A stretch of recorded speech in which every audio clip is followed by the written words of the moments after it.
on time, and we'll try to get that information to you as quickly as possible. Here are the lane assignments for the fourth and final heat of this heat featuring Texas. You got the hometown favorites in here, and you watch Texas 4x1 absolutely motor to breaking a 42-year-old school record. They brought some heat early, and we're going to find out what the Longhorns do now. And the order that they have given us is Rashida Adeleke leading off to Kennedy Simon, Stacey Ann Williams, and Davica Patterson should bring home the anchor. Scratching lane 8 from the Butler Community College, that's in Kansas. And in lane 2, it appears Baylor not checking in either.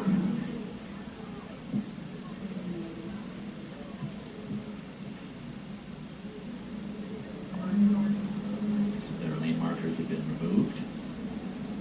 7 teams in this fourth and final heat. Texas has the fastest seed time at 3:26.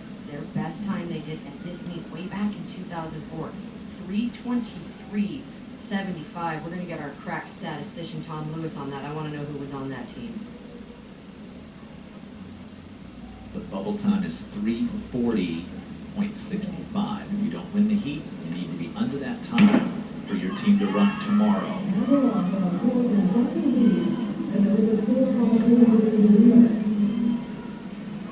So Texas in the middle of the track.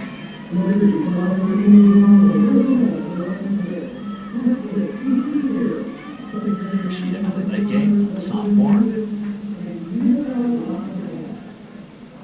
I had a great talk with Edric Florial about his women's team at the NCAA indoor meet. They were vying for that title. Michael Holloway, of course, won it with his Gators for the very first time on the women's side. He's won 9 on the men's side, and that gave him his 10th one.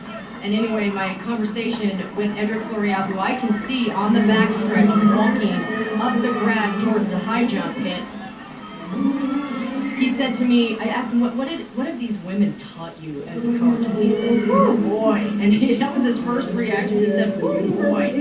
He said, sometimes, he said, I didn't think I could learn anything else. And he has such a great relationship with his women all across the board. If you follow him on social media, you see he throws his athletes under the bus at practice. I mean, they'll be at practice laying on the ground, and he's videoing them and putting them on his Instagram story. I'm surprised to see that Texas athlete cut so drastically to the middle of the straightaway, but Texas with a huge lead. It's got to be 35 meters at this point for the Longhorns. Edric's, again, standing on the backstretch. He's got a stopwatch on there, just calculating all of the different splits and how these women are running right now. With that 4x1 that they ran earlier, the relays are living up to the Texas hype, and Texas is doing it. Kennedy Simon, the junior, now passing off to Stacey Ann Williams. Gigantic lead here. 52 flat for Kennedy Simon. There's Edric in the 2-box on the left. Actually, that's not Edric. Third leg, and Texas has about a 40-meter lead.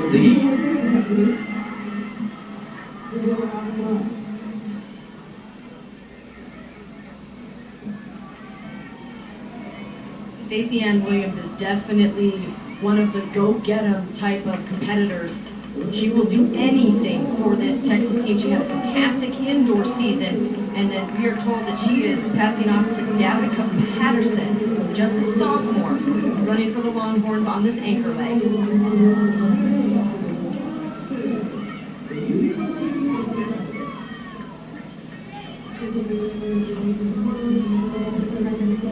Texas A&M Commerce is in second place, could not place the singlet at all. It's got to be a 50-meter lead now for the Longhorns. It's a matter of pride, this 4x400 and the Texas relays.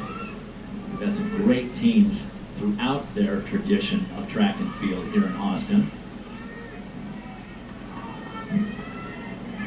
Again, a little bit of a treat to get a 4x4 in the middle of the day, and this is where you're just going to get your prelims in. And Stacey Ann Williams is running this leg. She didn't run the last leg, bringing it home for Texas, and just getting that time to figure out what adjustments and who you're going to move on and off those final legs when they run in the finals later. An easy 3:32 mid time for the Longhorns. Texas A&M Commerce coming in second, but they're going to be too slow to advance on time. The bubble is 3:40.65, so only Texas will advance from this fourth and final heat. So we will try and get you the qualifiers to final when we come back to Austin for more of our coverage of the Texas Relays.